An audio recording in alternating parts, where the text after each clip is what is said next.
지구촌 3대 알러지가 있어요. 제일 심한 게 벼룩 알러지, 그 다음이 음식 알러지, 그 다음이 아토피거든요. 벼룩 알러지 때문에 긁는 부위가 따로 있어요. 바로 꼬리 뒤만 긁거든요. 음식 알러지도 특정 부위가 유독 더 많이 증상이 나타나요. 내 발끝을 많이 핥는다거나 아니면은 귀 속을 많이 핥는다거나 꼬리 주변이 간지러워서 계속 돌면서 핥는다거나.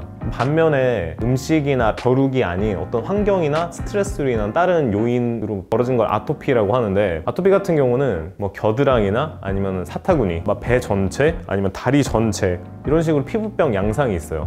여러 가지 알러지가 있는 상황에서 판단 기준을 가지고 하면 좋은데, 그 판단 기준을 수의사만 가질 게 아니고 보호자들한테 보여주면서 교육을 시키고 같이 고민을 하는 수의사들이 좀 더 많아지면 좋겠네요.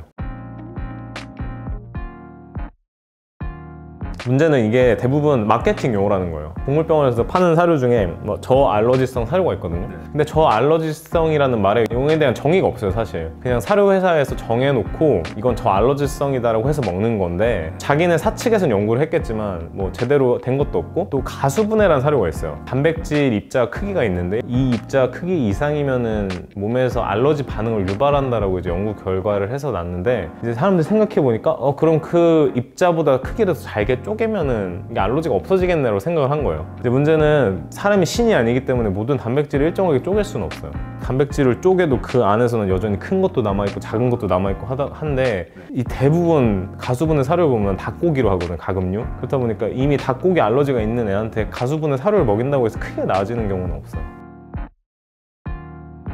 내가 반려견한테 먹이는 음식을 쓰는 차트가 있어요. 거기다가 내가 지금 먹이는 거를 하나도 빠짐없이 다 적어야 돼요. 사료부터 간식까지 아니면 혹이 먹이는 영양제까지 다 적은 다음에 거기서 들어가 있는 단백질을 하나씩 다 분석을 해서 내 반려견이 음식 알러지가 심한데 닭고기랑 소고기랑 뭐 연어를 먹이고 있어. 이 세 개를 제외한 나머지 뭐 사슴고기나 양고기, 다른 새로운 단백질원을 한번 급여해 보시는 게 좋고, 그 단백질원을 새로 찾아서 급여하실 때 기존에 문제가 됐던 단백질원 급여를 하지 말아주세요. 그럼 이게 어떤 게 문제인지 찾을 수가 있거든요. 그리고 한 1, 2주 먹이는 게 아니고 최소한 4주에서 8주 정도 새로운 단백질원을 먹여야지 이게 몸에 들어가서 장내 미생물총을 바꾸고 곧 알러지 반응과도 연관이 돼서 개선이 되는지 안 되는지를 찾을 수가 있거든요. 지루한 과정이긴 하겠지만 조금의 시간을 두고 지켜보면서 다른 간식을 주지 마시고 내가 딱 정한 것만 주는 그런 치료법, 접근법이 좀 필요할 것 같아요. 그리고 4주에서 6주가 지났는데도 똑같아 안 나. 그러면은 단백질원을 포기하고 다음 걸로 넘어가야 돼.